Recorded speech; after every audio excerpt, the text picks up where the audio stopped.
Good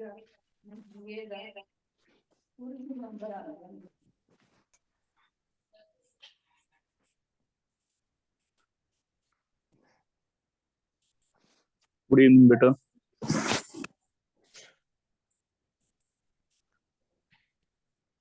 class start कर रहे हैं। हमने उस दिन इंडिकेटर्स पढ़े थे। टॉपिक टाइट्रेशन का चल रहा था। आज हम पढ़ेंगे कैलकुलेट कैसे करते हैं pH, calculation of pH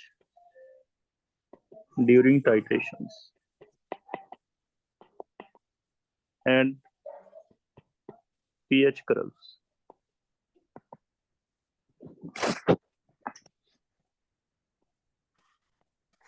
practically 3 titration हम कैलकुलेशन कर सकते हैं। टाइट्रेशन आपको उस दिन बताया था मैंने। टाइट्रेशन का मीनिंग क्या है?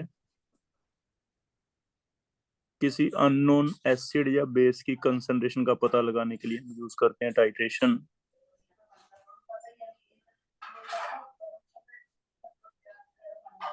और वो कैसे पता लगाते हैं, उसमें 3 टाइट्रेशन का कैलकुलेशन हम इजीली कर सकते हैं, जिसमें इंडिकेटर काम करते हैं हमारे। एक टाइट्रेशन होता है स्ट्रॉन्ग एसिड स्ट्रॉन्ग बेस,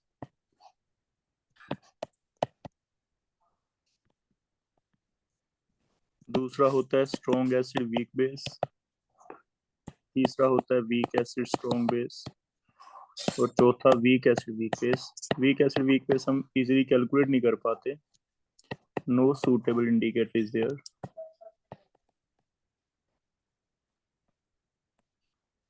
इसलिए प्रैक्टिकली ये कैलकुलेशन थोड़ा मुश्किल है। ये 3 हम सीखेंगे, स्ट्रॉन्ग एसिड स्ट्रॉन्ग बेस, ये वाला और ये वाला। पहला कर रहे हैं strong acid strong base titration. इसका मीनिंग है कोई एक हमें एसिड या बेस का कंसंट्रेशन नहीं पता, उसका हमने पता लगाना है। एक अननोन कंसंट्रेशन है, एक नॉन कंसंट्रेशन लेनी पड़ेगी। जो नॉन कंसंट्रेशन है उसे तो हम कहते हैं टाइट्रेंट, इसे कहते हैं टाइट्रेन। इतना ही फर्क है डी से और टी से।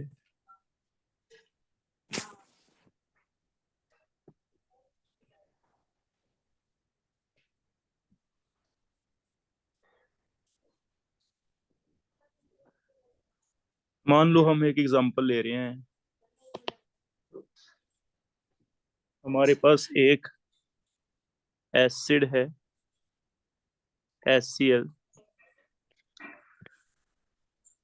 जिसकी कंसंट्रेशन अननोन है।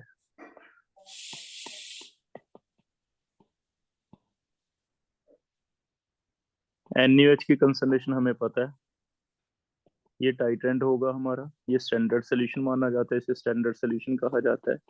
इसका कंसंट्रेशन नोन है, लेट अस अज्यूम 0.1 नॉर्मल है। ठीक है। एक एक्सपेरिमेंट सेटअप होता है।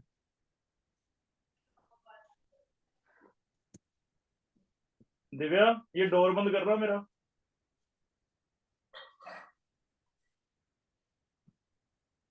जो अननोन कंसंट्रेशन है वो तो हम फ्लास्क में ले लेते हैं नीचे।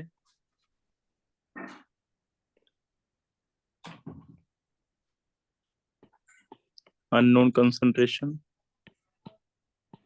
कुछ ml ले लेंगे, इसका 10 ml ले लो, 20 ml ले लो, नॉन वॉल्यूम ले लो। ऊपर एक ब्यूरेट होता है हमारे पास, जिसमें से ड्रॉप वाइज हम सोल्यूशन इसमें डालेंगे। इसमें नॉन कंसंट्रेशन लेते हैं, स्टैंडर्ड सोल्यूशन लिया जाता है। जैसे मान लो स्टैंडर्ड हमने HCl लिया, यहाँ पे नहीं NaOH लिया, तो NaOH ऊपर ले लिया, 0.1 नॉर्मल पूरा भर लिया इसमें।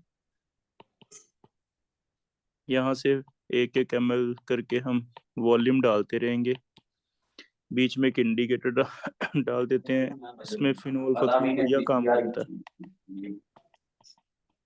फिनोल्फथलीन हमने डाल दिया, ये बढ़िया काम करता है। इसका कलर कलरलेस आएगा क्योंकि एसिड में डाला हुआ है। जैसे जैसे ऊपर से NaOH डलेगा, एक टाइम पे इंडिकेटर कलर चेंज कर जाएगा। जैसे इंडिकेटर कलर चेंज करता है बेटा, उसे कहते हैं and point. Indicator changes colour. जैसे इंडिकेटर कलर चेंज कर जाता है उसे एंड पॉइंट कहते हैं। इस टाइम पे हम मान के चलते हैं इक्विवेलेंस पॉइंट आ गया, N1V1 इज इक्वल टू किसके इक्वल हो गया, N2V2 के।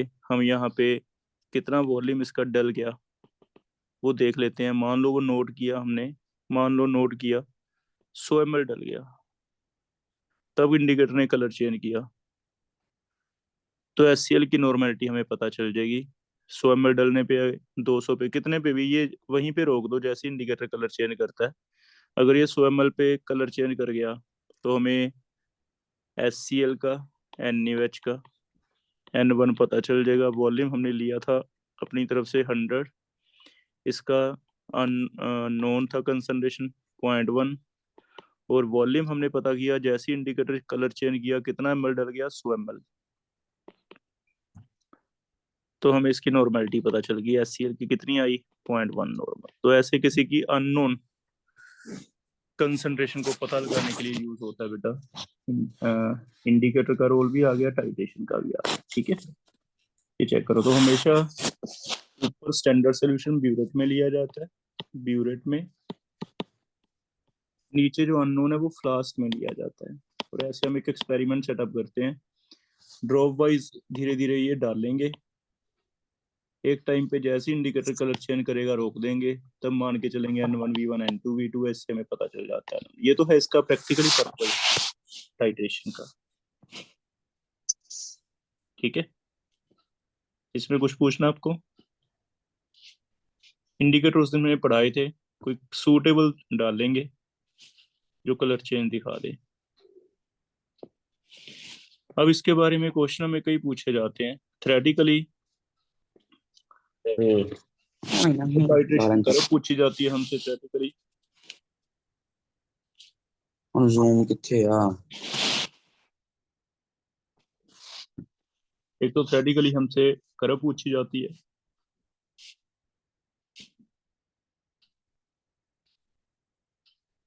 और थ्योरेटिकली हमें वैसे क्वेश्चन बना के भी दिए जाते हैं, पीएच पता करो इसमें। अब अगर ये पता हो 0.1 नॉर्मल पता चल गया एक बार, तो उसके बाद थ्योरेटिकली भी पूछे जाते हैं, अगर 0.1 नॉर्मल ये आ गया तो उसमें 10 ml ये डाल दें तो कितनी पीएच होती, 20 ये डाल दें कितनी होती, 30 ये डाल दें कितनी होएगी। तो हम थ्योरेटिकली भी कैलकुलेट कर सकते हैं और एक ग्राफ भी बना सकते हैं उसका। और वो थ्योरेटिकली कैसे कैलकुलेशंस होती हैं, से कहते हैं न्यूट्रलाइजेशन पे पीएच पता करना, पीएच कैलकुलेशन ड्यूरिंग न्यूट्रलाइजेशन। जैसे मान लो एग्जांपल फिर से हम, अब हमें पता चल गया भी 0.1 नॉर्मल HCl है, 100 ml है हमारे पास, इसमें हम NaOH डाल रहे हैं 0.1 नॉर्मल। लेकिन आपसे पूछते हुए मैं ये पूछ रहा हूँ कि भी 100 सीधा नहीं डाला मैंने, पहले 10 डाला, फिर 20, फिर 30, फिर 50, ऐसे कर करके डाला होगा। तो हर पॉइंट पे अगर आपसे पूछा जाए भी कि आप पीएच निकाल सकते हो, तो हर हर एक पॉइंट पे हम पीएच निकाल सकते हैं। इक्वलेंस पॉइंट तक पीएच कितनी होएगी, इवन उसके बाद कितनी होएगी हम निकाल सकते हैं, और एक कर्व ड्रॉ कर सकते हैं। तो कैसे कैलकुलेशंस होएंगी, वो सिंपल एक फॉर्मूला आपको बता रखा है बेटा। जैसे एसिड में बेस डालते हैं, तो जब तक एसिड ज्यादा है तो HN आते जाएंगे, और कंसंट्रेशन क्या से निकलता है, N1V1 minus N2V2 divide V1 plus V2। जैसे ही इक्वल हो जाएगा N1V1 N2V2 के, पहला केस है N1V1 ज्यादा है N2V2 से। जैसे ही इक्वल हो जाएगा तो HN सीधा सीधा हम लिख देते हैं 10⁻⁷, पीएच कितनी आ गई, 7, क्योंकि N1V1 किसके इक्वल आ गया, N2V2 के। जैसे जैसे ही 100 ml डाल देंगे तो इक्वल हो जाएगा ना। लेकिन अगर मैं 100 से ऊपर डाल दूं NaOH तो फिर बेस ज्यादा हो जाएगा। बेस ज्यादा हो जाएगा तो पीएच फिर से बढ़ने लग जाएगी, 7 से ज्यादा हो जाएगी। फिर हम OHN निकाल लेंगे, that is N2V2 minus N1V1 divide V1 plus V2। N2V2 ज्यादा है तो कैलकुलेशन थ्योरेटिकली हम सारी कर सकते हैं। उससे कर्व ड्रॉ करेंगे जिसे पीएच कर्व कहा जाता है। और वो कर्व का जो इक्विवेलेंस पॉइंट है हमें पता है पीएच कितने पे आएगा, 7 पे। तो ये हमें थ्योरेटिकली भी क्वेश्चन पूछे जा सकते हैं। जैसे ये 100 ml 0.1 है तो हमारे पास ये 0.1 इंटू 100 मान के चलते हैं 10 मिली इक्विवेलेंट्स हैं। इधर हम 0.1 इंटू 10 डाल दें, 20 डाल दें, 30 डाल दें, जितना भी डाल दें, उससे हमने कैलकुलेशन सीखी है ना क्लास में, पीएच कितना कितना होगा, तो ये सारे फॉर्मूले वहां यूज होते हैं। दो तीन कैलकुलेशन हम करके देख लेते हैं। जैसे देखो पहला केस 0.1 मोलर 100 ml HCl है। इसमें दो तीन केस हम लेते हैं। पहला मान लेते हैं 10 ml डाला 0.1 मोलर NaOH, फिर 99 ml डाला 0.1 मोलर NaOH, 100 डाल दिया, फिर 101 डाला, फिर 110 डाला। इनमें से जब 100 डाल देंगे तब तो आपको पता है पीएच 7 हो जाएगी, इक्विवेलेंस पॉइंट आ जाएगा। उससे पहले एसिडिक होगा, उसके बाद क्या होगा, बेसिक। तो 5 केस करके देखते हैं। इससे हमारा एक चार्ट तैयार होगा जिसके बेस पे हम पीएच कर्व तैयार करेंगे, कैसी बनेगी।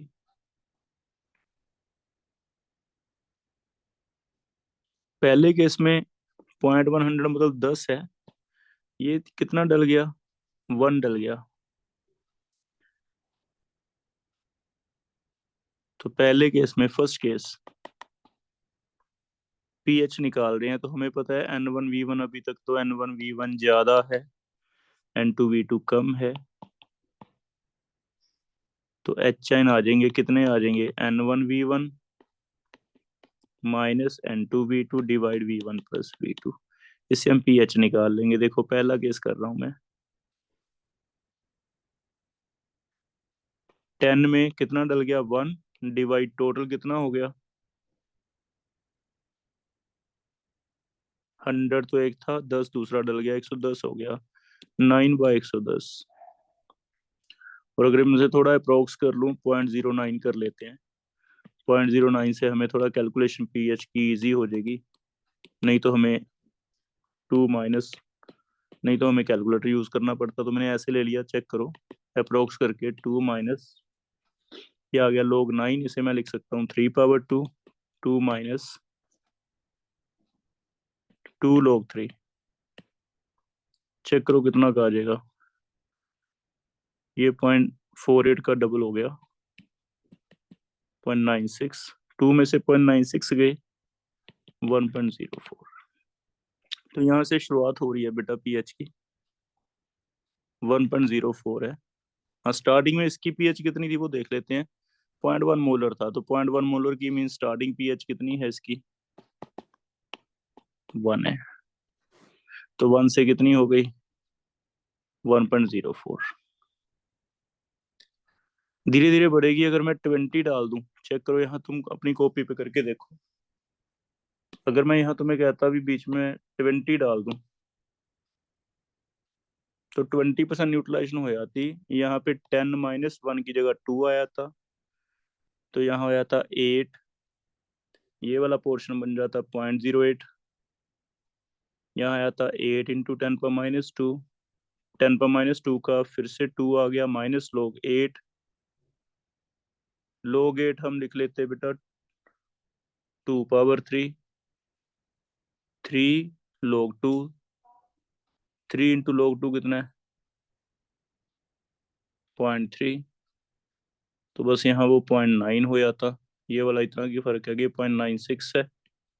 उसमें क्या होता है 0.9, तो 2 माइनस 0.9 1.1 हो जाती है ना। फिर ऐसे 30 डालते, 40 डालते, 50 डालते, और आप देखोगे बहुत ज्यादा फर्क नहीं पड़ता जब तक 99 डलती है। सेकंड केस कर रहे हैं, 99 ml डल गया, 99 डलने से ये 10 है, ये 9.9 हो गया, टोटल हो गया 100 HCl 99 NaOH। फिर से देख लो, 100 HCl 99 NaOH डाल दिया बेटा। ये 10 थे, ये 99 इंटू 0.1 9.9 डल गए, कितना रह गया 0.1 बाय, वैसे तो 99 है, चलो इसे अप्रोक्स करके 200 ले लो, और अगर ऐसे हम ले लें तो ये कितना बन जाएगा, चेक करो, 0.1 डिवाइड 2 इंटू 10⁻², या फिर इसे मैं 10⁻4 अलग करके 5 लिख लेता हूँ, चेक करो, और पीएच कितनी आ जाएगी, 4 माइनस log 5, 4 माइनस log 5 कितना होता है 0.7, 3.3। तो 1 से चलोगे आप, 1 के बाद 1.04, फिर 1.1, फिर 1.2, 1.4, ऐसे बढ़ेगा धीरे धीरे, और कहाँ तक पहुंचेंगे 3.3। और थर्ड केस में सीधा एकदम जंप आएगा, 7 हो जाएगी, 1 ml, एक ड्रॉप और गिरा आपका 99 के बाद, 100 हुई, जैसे ही 100 ml हो गया तो कंप्लीट न्यूट्रलाइजेशन हो गई, हमें पता है कंप्लीट न्यूट्रलाइजेशन पे पीएच सीधी की सीधी कितनी आ गई, 7। और अगर आप इससे आगे जाते हो बेटा, 101 डाल देते हैं NaOH, तो फिर N2V2 ज्यादा वाला केस आ जाएगा। अगर N2V2 ज्यादा आ जाएगा तो फिर N2V2 minus N1V1 divide V1 plus V2 OH आ जाएंगे, और ये आप निकाल लो कितने आ जाएंगे, 10.1 हो गए, 101 इंटू 0.1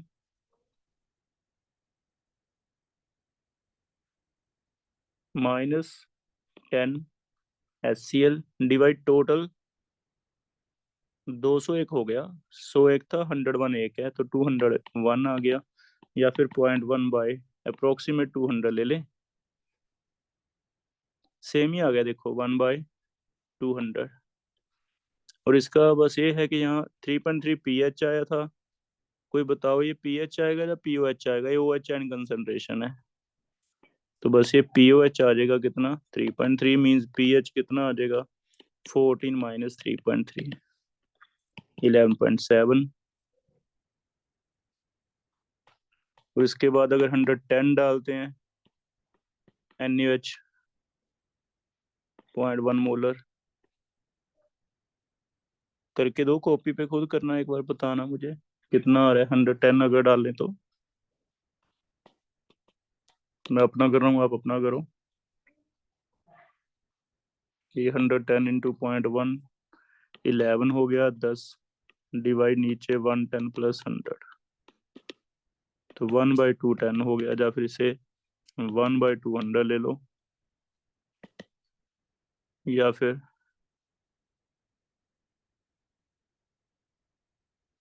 10⁻³ इंटू 5 ले लो, POH आ जाएगी 3 माइनस log 5, 3 माइनस 0.7 2.3, PH कितनी आ जाएगी 14 माइनस 2.3 11.7, यहाँ पे 10.7, यहाँ पे 11.7, ठीक है। तो ऐसे बेटा पीएच धीरे धीरे चेंज होती जाएगी, लेकिन अगर मैं 199 डाल दूंगा NaOH, तो OH आयन आ जाएंगे बेटा 19.9, ये डल गया, 10 ये था, टोटल वॉल्यूम 199 प्लस 100, ऐसे करके आप आगे आगे निकालते रहो, है ना। पीओएच और बढ़ जाएगी, 9.9 डिवाइड 300 ही हो गया अप्रोक्सीमेट, इसे सॉल्व कर लेना, 3.3 डिवाइडेड 100, या फिर करके देना, इससे सोल्व कितना का आ जाएगा। 3.3 को अप्रोक्स 3 ले लो, चाहे 3 into 10⁻², 2 minus log 3, 2 minus 0.48, 1.6, 1 point pH आ जाएगी 1.6 के आसपास। तो पीएच आ जाएगी, अगर 14 में से 1.6, चलो 1.5 माइनस कर लें तो 12.5 के आसपास है ना।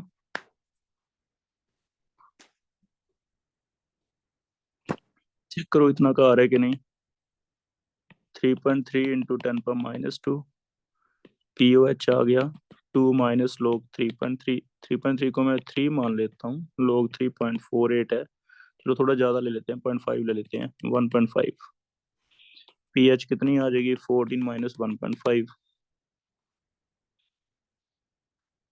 12.5। तो ऐसे कर्व चलेगी हमारी। इसका मतलब 1 से स्टार्ट करेंगे, पीएच चेंज होती जा रही है, देखो कितनी कितनी आई है, स्टार्टिंग में 1 थी, फिर 1.04, फिर 3.3, फिर एकदम 7, फिर एकदम 10.7। ये 3 पॉइंट देख लो, ये 3 पॉइंट मेन है हमारे लिए इंपॉर्टेंट। एक एक एमएल से कितना चेंज हुआ है। 1 से बेटा 3.3 तो बहुत धीरे धीरे आई है, लेकिन 3.3 के बाद 1 ml और डला, 100 ml 7 हो गई। एक ड्रॉप गलती से भी और डल गया तो 7 से कितनी होगी, 10.7 हो गई। उसके बाद फिर से धीरे धीरे बढ़ेगी।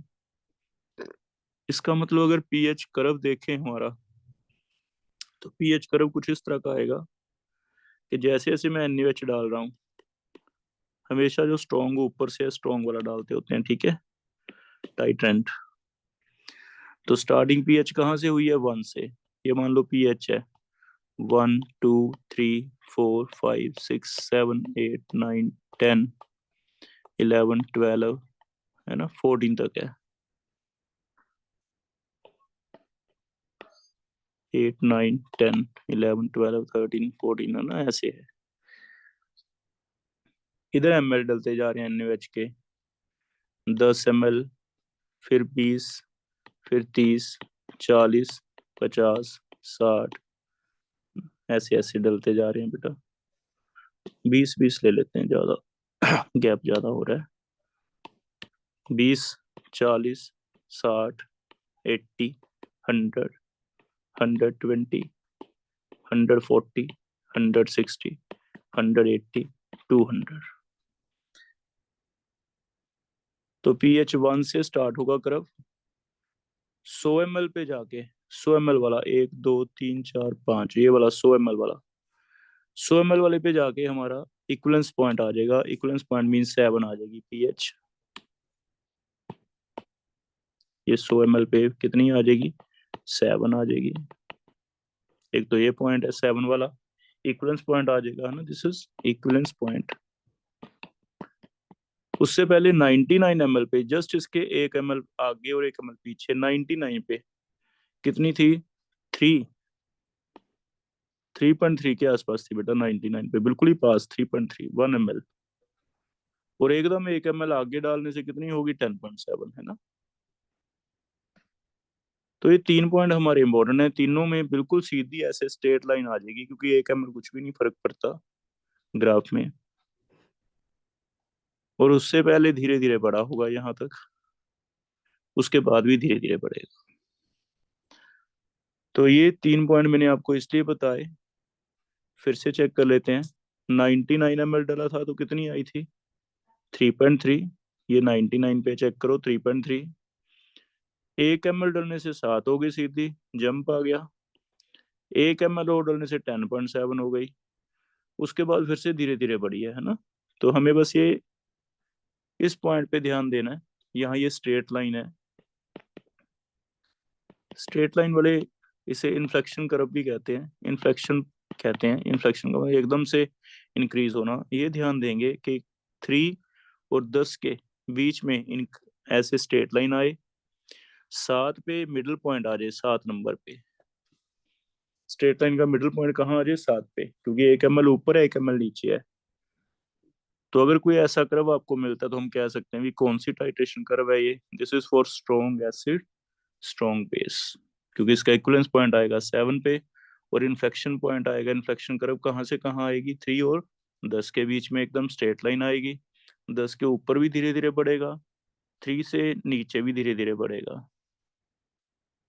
तो एक टाइट्रेशन कर्व है जो हमने वैल्यूज निकाल के ड्रॉ किया है, किसका है, स्ट्रॉन्ग एसिड स्ट्रॉन्ग बेस का।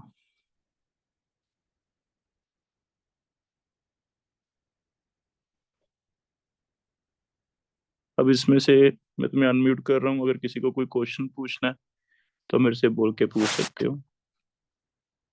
कैलकुलेशन वही है जो हमने क्लास में पढ़ी हुई है सारी, उन्हीं कैलकुलेशन के बेस पे हमने कर्व ड्रॉ किया है। किसी को कुछ भी पूछना तो आप पूछ सकते हो। ये कैलकुलेशन एक बार दोबारा से करके देख लेना घर पे, हमने ये फॉर्मूला तुम्हें बताया हुआ है। तो ये न्यूट्रलाइजेशन कर्व ऐसे आएगा, स्ट्रॉन्ग ऐसे स्ट्रॉन्ग बेस का हमेशा ही 3 तक धीरे धीरे बढ़ेगा, 3 से 7 और 7 से 10 एकदम बढ़ेगा, 10 के बाद फिर धीरे धीरे बढ़ेगा। इस वजह से कर्व हमारा ऐसा बनेगा। ठीक है।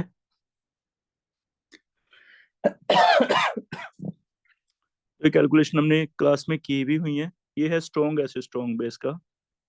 अब आगे चल रहे हैं, सेकंड कैलकुलेशन में कर रहा हूँ, एक वीक ले रहे हैं, वीक एसिड स्ट्रॉन्ग बेस ऊपर से डाल रहे हैं। याद रखो, जब एक वीक होगा तो स्ट्रॉन्ग वाले को स्टैंडर्ड माना जाता है हमेशा, स्टैंडर्ड हमेशा जो ऊपर से डालते हैं स्ट्रॉन्ग डालते हैं।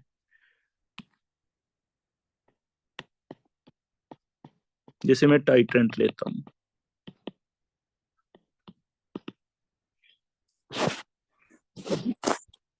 इसका कर्व देखते हैं। वीक एसिड स्ट्रॉन्ग बेस में मान लो एक एग्जांपल ले रहे हैं, इसकी कैलकुलेशन कैसे करनी है, 0.1 मोलर 100 ml एसिटिक एसिड है, और इसे मैं न्यूट्रलाइज कर रहा हूँ 0.1 मोलर NaOH से।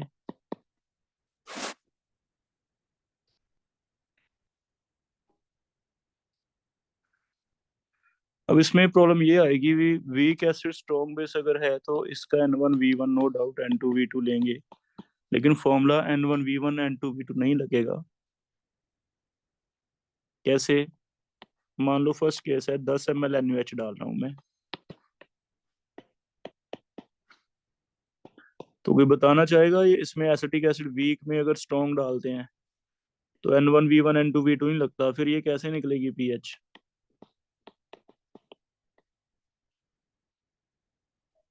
तो यस, इसके लिए हमने बफर्स पढ़े थे बेटा। ये N1V1 कितना है 10, और ये कितना डल गया हमारा 1, तो ये 10 है इक्विवेलेंट, ये 1 डल गया इनिशियल, एट इक्विलिब्रियम दोबारा से ये 9 रह जाएगा 0, और ये 1 बन जाएगा। वाटर से कोई फर्क नहीं पड़ता। चेक करो ये क्या सॉल्ट और एसिटिक एसिड वीक एसिड, क्या हम इसे बफर कहते थे।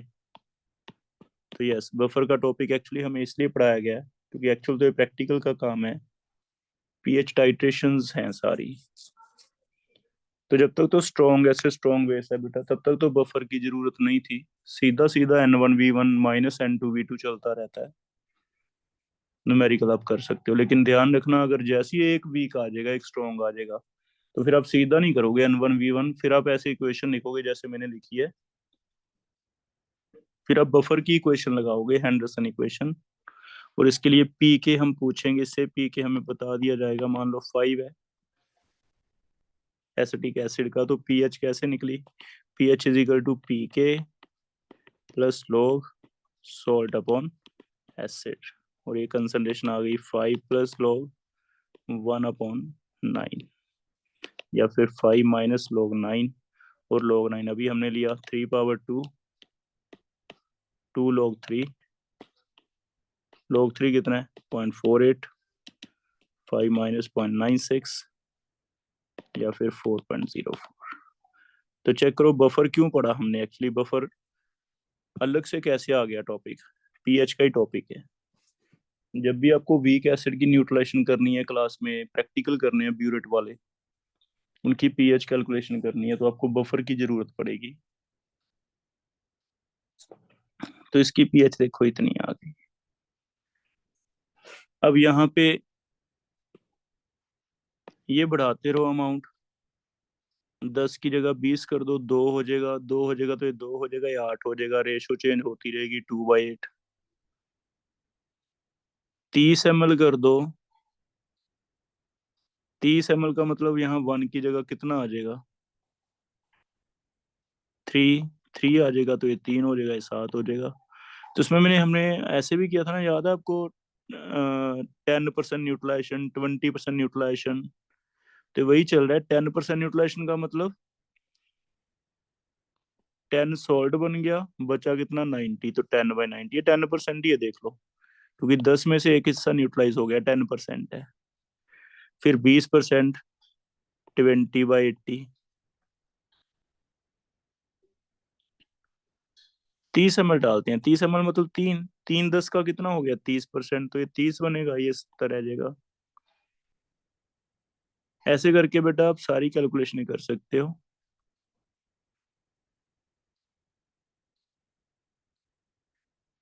और जब इक्वलेंस पॉइंट आएगा तो आपको पता है सॉल्ट हाइड्रोलिसिस हो जाएगी, और salt week acid weak base के लिए एट इक्वलेंस पॉइंट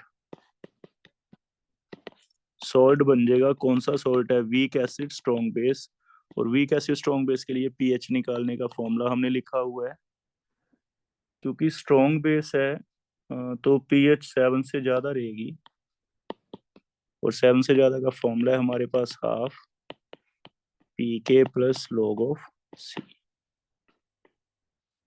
ठीक है, तो जैसे इक्वलेंस पॉइंट आता है उस पे पीएच में पता है 7 तो नहीं रहेगी, 7 से ज्यादा रहेगी। डिपेंड करता है के क्या है और लॉग सी क्या है। तो इसकी पीएच भी अगर देखें, स्टार्टिंग में एसिटिक एसिड था 0.1 मोलर। स्टार्टिंग में पीएच इसकी निकाल लेते हैं कितनी है, पी के 5 है, तो स्टार्टिंग में पीएच का एक फॉर्मूला लगेगा हाफ पी के ए माइनस लॉग सी। चेक करो, ये करवाया आपको, half 5 plus minus log c कितना है, 10⁻⁻1 है, तो +1 हो गया, 3 आ गई। 3 के बाद 10 ml डाला, कितनी हो गई, 4.04। ऐसे 20 ml डाल के देख लेना आप, 20 ml में यहाँ ऊपर 2/8 हो जाएगा, यहाँ लोग 9 की जगह 4 आ जाएगा, लोग 4 होता है 0.6, तो 5 माइनस 0.6 4.4 आ जाएगा। फिर ऐसे 50 ml डाल के देख लो, 50 पे 5 ही आ जाएगा, क्योंकि इक्वल हो जाएगी 1/1। 60 डाल के देख लो, पूरी करब आप खुद भी बना सकते हो।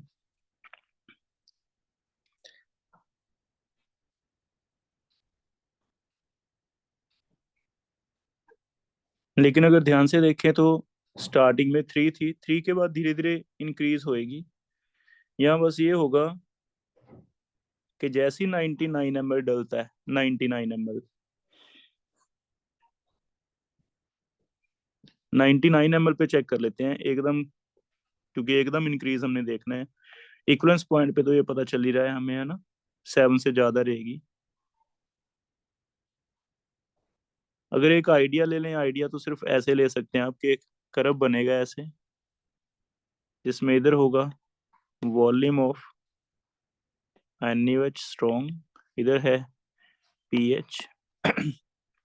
3 से स्टार्ट हुआ है, 3 से स्टार्ट हुआ है, धीरे धीरे बढ़ा है, लेकिन इक्वलेंस पॉइंट 7 पे नहीं आएगा, 7 से ऊपर कहीं 9 के आसपास इक्वलेंट पॉइंट आएगा। तो कर्व का जो ये हिस्सा होगा इन्फ्लेक्शन वाला, उसका हाफ पॉइंट जो होगा बेटा वो 9 या 10 के आसपास होगा, उससे उतना ही ऊपर ले जाओ उतना ही नीचे, बाकी तो आपको मिलाना होता है, ऐसे धीरे धीरे मिला दो। ठीक है, तो मेन आप एक आइडिया अगर लोगे, 4 कर्व दी जाएंगी तो वो तो इसी से पता चल जाता है। अभी इक्वलेंस पॉइंट, मिड पॉइंट देख लो इसका इन्फ्लेक्शन का, और वो आपका इक्वलेंस पॉइंट है। और इक्वलेंस पॉइंट आपको पता चल जाता है, 4 तरह के सॉल्ट हमने पढ़े हैं। अगर तो स्ट्रॉन्ग ऐसे स्ट्रॉन्ग बेस है फिर तो 7 होता है, अगर वीक ऐसे स्ट्रॉन्ग बेस है, वीक एसिड स्ट्रॉन्ग बेस, तो 7 से ज्यादा होता है, 9-10 के आसपास आ जाएगा, यहाँ पे 9 या 10 के आसपास। तो इक्वलेंस वन यहाँ दिखा देना।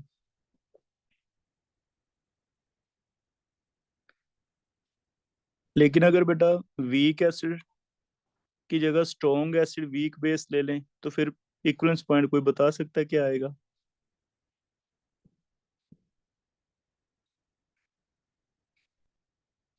वीक पे स्ट्रॉन्ग एसिड ले लें तो इक्विवेलेंस पॉइंट 7 या 7 से ज्यादा या कम, तो फिर 7 से कम आ जाएगा। तो ये वाला जो मिडिल पॉइंट है, आप कर्व शिफ्ट नीचे की तरफ हम आगे बनाएंगे, ऐसे आ जाएगी।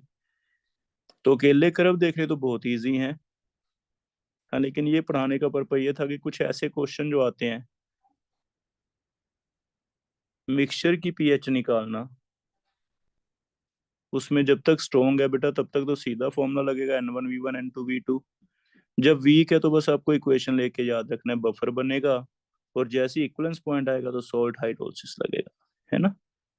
तो टॉपिक देख लेते हैं मेन तो, वीक एसिड और वीक बेस के जो टाइट्रेशन है, इनमें बिफोर इक्वलेंस पॉइंट आपके कौन से फॉर्मूले यूज होंगे? बिफोर इक्वलेंस पॉइंट तो हेंडरसन इक्वेशन लगेगी, बफर के यूज होंगे। एट इक्वलेंस पॉइंट क्या हो जाएगा? Salt hydrolysis. तो ये टॉपिक हमने इसलिए पढ़े थे दो, एक्चुअली रैंडम नहीं थे, रिलेटेड है। स्ट्रॉन्ग स्ट्रॉन्ग के लिए तो सीधी N1V1 माइनस N2V2 वाली कर्व लगी आती है, लेकिन वीक एसिड वीक बेस के लिए सीधे फॉर्मूले नहीं लगते थे। इस वजह से हमें दो टॉपिक अलग से पढ़ने पड़े, बफर सोल्यूशन पढ़ना पड़ा और सॉल्ट हाइड्रोलिसिस पढ़ना पड़ा, बस, है ना। पीएच कर्व तो वैसे ही आपको मैं आइडिया देता हूँ, ट्रिक से ही हो जाएगा। अब देखो ये पीएच कर्व मैंने 7 से ऊपर रखा है इन्फ्लेक्शन,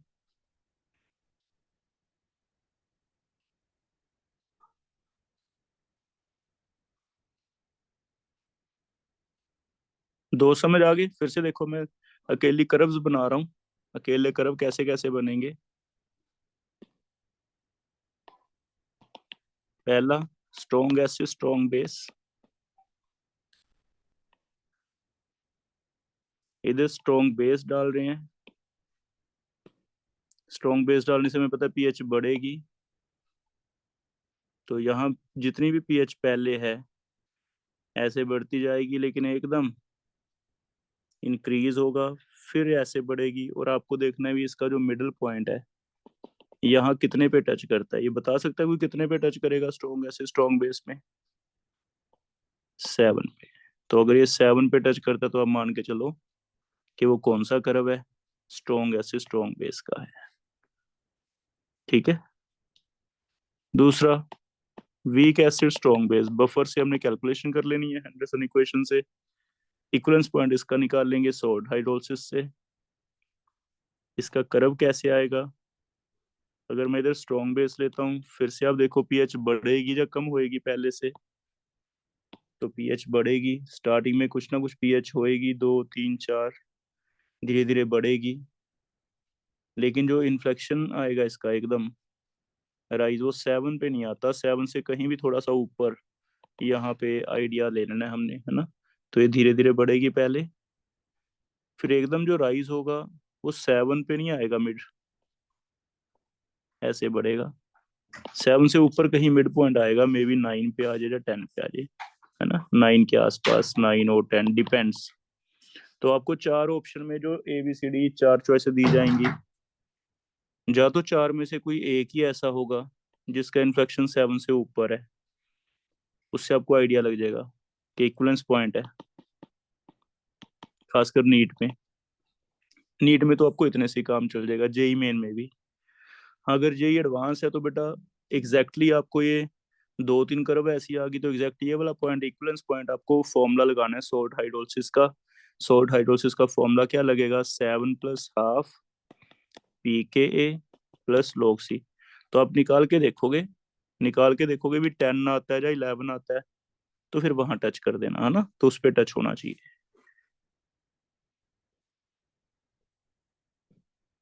ये दोनों समझ आ गए बेटा?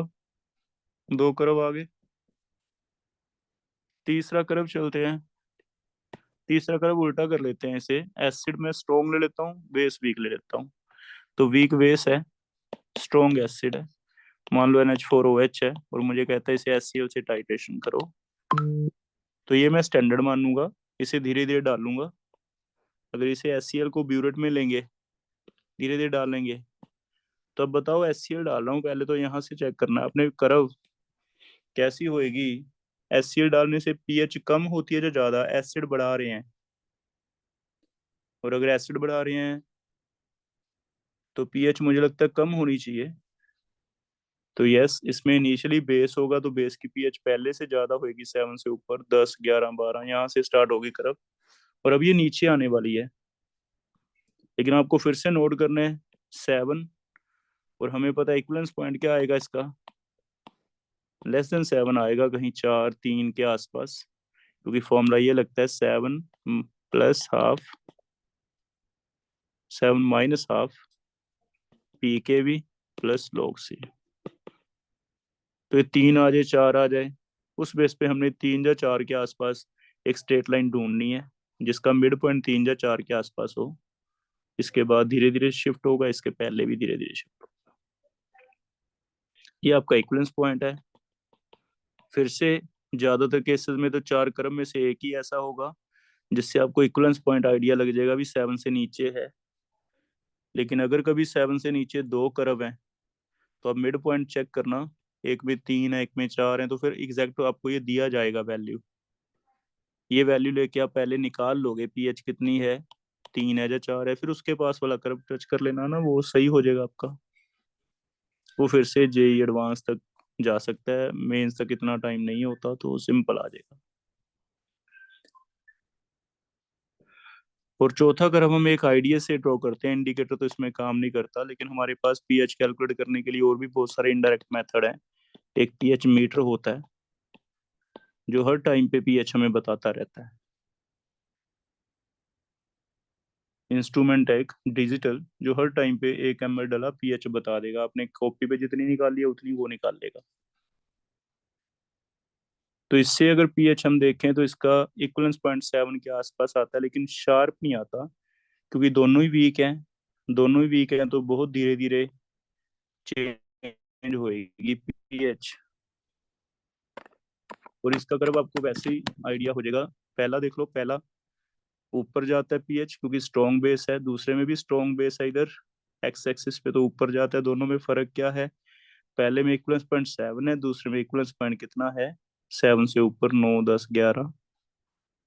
तीसरे में एक्स एक्सिस पे देखना क्या लिख दिया, स्ट्रॉन्ग एसिड लिख दिया तो नीचे की तरफ आ जाएगा।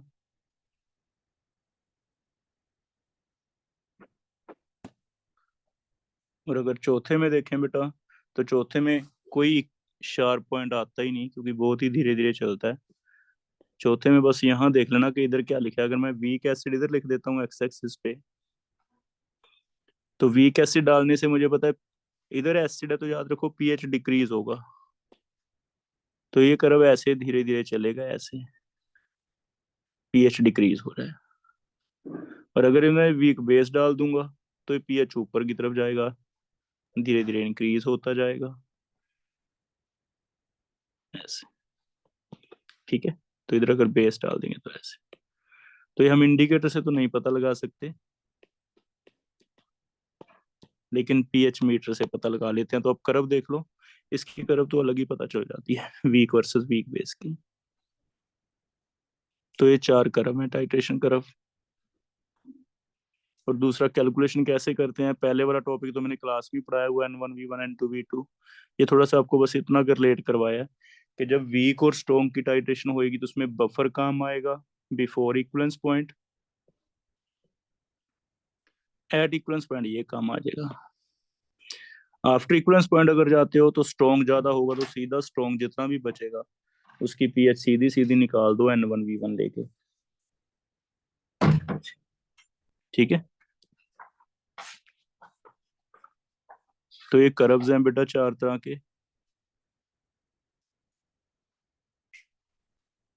होप आपको ये समझ आ जाएंगे कर्व। तो कैलकुलेशन फिर से देख लेते हैं। मान लो आपको कहता है 0.1 मोलर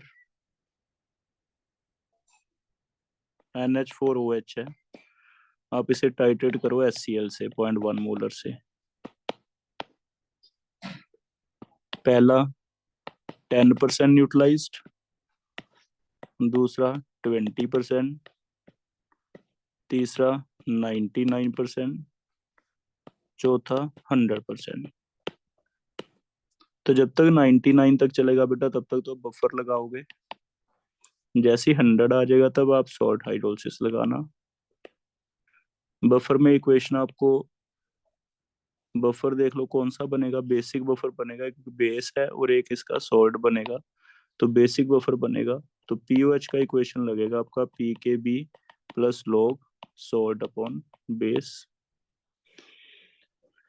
इसके लिए ये आप पूछ सकते हो, दिया जाएगा आपको, जैसे इसका पी के बी मैंने आपको 5 दे दिया मान लो, तो कैलकुलेशन करके देखते हैं। पहला case A part, pOH is equal to p K B 5 plus log 10% neutralise. 10% का मतलब 10 ml डाल दिया मैंने, ठीक है। तो सॉल्ट 10 बनता है, जितने परसेंट न्यूट्रलाइज है सॉल्ट बनता है, बचेगा कितना 90, या फिर 5 माइनस लॉग 9, 5 माइनस 2 लॉग 3, या फिर 5 माइनस 0.96, 4.04 आ गया, ठीक है। Second, pH is equal to 20%, 5 plus log 20/80, 5 plus log 1/4, या फिर 5 माइनस लॉग 4, लॉग 4 कितना है 0.6, तो 4.4 आ गया, ठीक है। 99 पे चल रहे हैं, pH is equal to 5 plus log 99, ये बन गया 1, ये बच गया, 5 प्लस लॉग 99 है। 99 को कैसे लिखें, 11 इंटू 9, log 11 आपको पता है, log 9 आपको पता है, 11 1.05 होता है, log 9 ये अभी निकाला है 0.96, तो ये आ गया थिंक 2 पॉइंट कितना आ गया,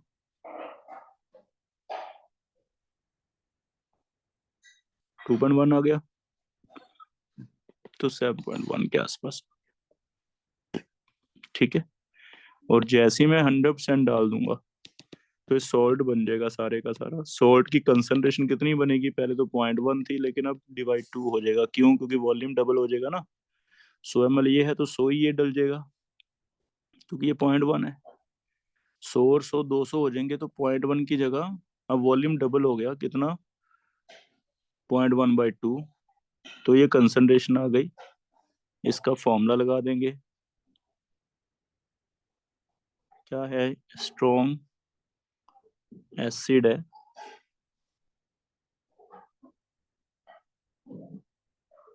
पीओएच है बेटा ये सारी, पीएच भी निकाल के देखते हैं, पीएच कितनी कितनी आएगी, पीएच निकाल के दो, ये 4.4 है, तो पीएच कितनी आ गई, 14 में से 4.4, 10 लिख लूं अप्रोक्स, 14 में से 4.4, पीएच कितनी आ गई 9.6, 7.1, पीएच कितनी आ गई 6.9। इसका पीएच निकाल लेते हैं, pH is equal to half, sorry 7 minus half p K B 5 plus log 0.05, इसे सॉल्व कर लेते हैं, कितना आ गया 7 minus half 5 plus log 5 into 10⁻², इसे अलग से सॉल्व करो, ये आ जाएगा log 10⁻² तो -2 आ गया, प्लस log 5 होता है 0.7, तो -2 प्लस 0.7, माइनस का 1.3, तो आ जाएगा 7 minus half 5 minus 1.3, 7 minus half 5 में से 1.3 गए, 3.7 का हाफ 3.8 होता तो 1.9 ले लेते हैं ना, 7 माइनस 1.85, ये आंसर आ जाएगा बेटा, ये एग्जैक्ट पीएच आ जाएगी एट इक्विवेलेंस पॉइंट। तो ऐसे आप कैलकुलेशन भी कर सकते हो, है ना। तो बफर और सॉल्ट हाइड्रोलिसिस समझ आया क्यों पढ़ाए गए हैं हमें, तो इसलिए पढ़ाए गए हैं कि पीएच हम पता कर सके जब हम टाइट्रेशन करेंगे वीक की, एक वीक एसिड एक वीक बेस।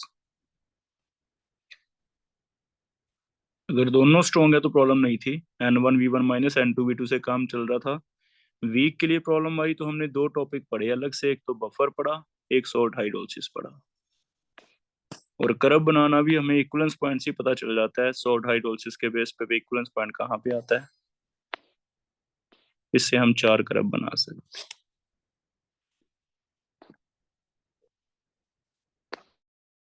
हो जाएगा बेटा ये। तो ये कैलकुलेशंस कैसे करनी है, वीक एसिड खासकर वीक बेस की क्लास में आपको बफर और मैंने अलग अलग बता दिया, तो रिलेट करके पढ़ा दिया कि कोई क्वेश्चन ऐसे देता है कि 0.1 मोलर 100 ml NH4OH है, उसमें हम HCl डाले जा रहे हैं 10 ml 20 ml 30 ml 100 ml 110 ml, तो कैसे कैसे निकलेगी पीएच। उसके लिए आपके दोनों टॉपिक काम आएंगे। बफर लगेगा पहले, जब तक इक्विवेलेंस पॉइंट नहीं आता, इक्विवेलेंस पॉइंट पे सॉल्ट लगेगा। लेकिन अगर दोनों स्ट्रॉन्ग है, वो मैंने क्लास में भी आपको फॉर्मूला लिखवा दिया था, वो तो सीधा लग जाता है N1V1 minus N2V2 divide V1 plus V2।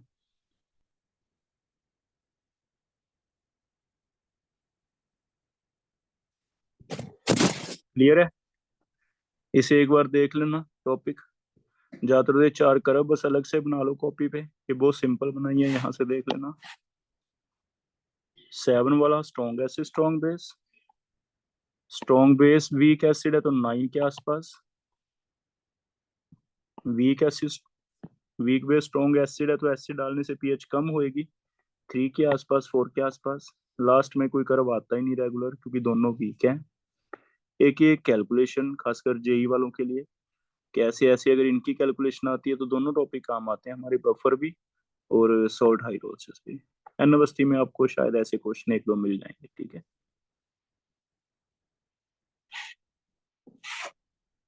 तो इसे एक बार चेक कर लो, कॉपी पे लिख लो। कुछ डाउट होगा आप मेरे से पूछ लेना, एक दो क्वेश्चन मैं आपको भेज देता हूँ, वो क्वेश्चन आप प्रैक्टिस करके देख लेना, है ना। ठीक है, पहले इसे एक बार चेक कर लेना, क्वेश्चन करके देख लेना, फिर मेरे से पूछ लेना क्या डाउट्स हैं।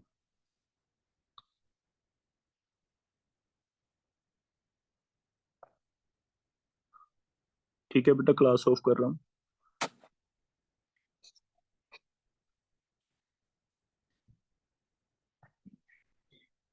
सर